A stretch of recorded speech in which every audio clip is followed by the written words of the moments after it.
And a heated exchange among several MPs happened during the debate on the proposed platform worker bill. That is after Workers' Party MP Gerald Giam questioned the independence of the labour movement for a major part of his speech. The primary mission of unions is to advocate for workers' rights, ensure fair treatment, and negotiate for better working conditions. Yet, when union leaders are also PAP members, a potential conflict of interest arises. Can they fully advocate for workers' interests when those interests may conflict with the government policies or the PAP's political agenda? Mr. Giam's speech was interrupted midway. If I may, I want to raise this as a point of order. This is not part of the bill, and Mr. Giam's speech about attacking the NTUC, in my humble view, in my capacity as a member of this House, is completely off tangent, with respect. I think it's important to set the background for why I'm going to argue some of the points that I will be talking about in a while. We cannot, Mr. Speaker, be using Parliament and legislation to craft political speeches that go well beyond the ambit and the scope of the legislation that we are debating. So I raise this as a matter of principle, not as a matter of politics. Mr. Giam was also asked to clarify his position whether unions have to be independent of political parties. Anyone who knows anything about democracies will know that in many of the democracies in the world, unions and political parties actually have a close relationship. So if one were to do the simple exercise of just Googling unions and politics or unions and political parties, you will actually see that there is a very clear explanation as to why unions and politics are very closely involved.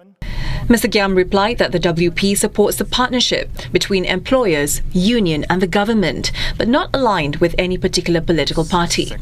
He adds the WP also supports the bill. After his speech, Speaker of Parliament Giam stood to remind Mr. Giam to stick to the relevant topic during parliamentary debates. Leader of the opposition. This sparked a response from the leader of the opposition. I think the remarks you made at the end with respect are critical because I distinctly recall in this House, not too long ago, I believe it was a budget speech, and the Honourable Member, Mr. Chris D'Souza, did not speak about the budget, but went on to advise the government or the PAP to make a decision on the 4G leadership. When I made that speech, I think in 2021 or 2022, I can't remember, about needing to choose a solid, formidable 4G leader, was completely consistent with what we were debating for in terms of passing the budget. Deputy Secretary General of NTUC Heng Chi Hao then rose to defend union leaders. They are not stooges. Their hearts are in the right place. They do all this for their fellow workers. That's what they are doing this for. And you acknowledge that. And all our unions are doing that. And every union that is affiliated to the NTUC chooses to do that. And the NTUC has a symbiotic relationship with the PAP so that we can convey the views and the needs of the workers to our political partner so that when they become the ruling party, when they win the trust of Singaporeans and have the mandate to be the ruling party, that the interests of workers in this country will always be taken care of, be given great priority. And you look at the track record of the PAP. For all these years that it has been in government, what has it delivered for this country? What has it delivered for the workers? Has it sold out the workers? Has it embarrassed our union leaders? So you are talking about some theoretical construct. Look at the results.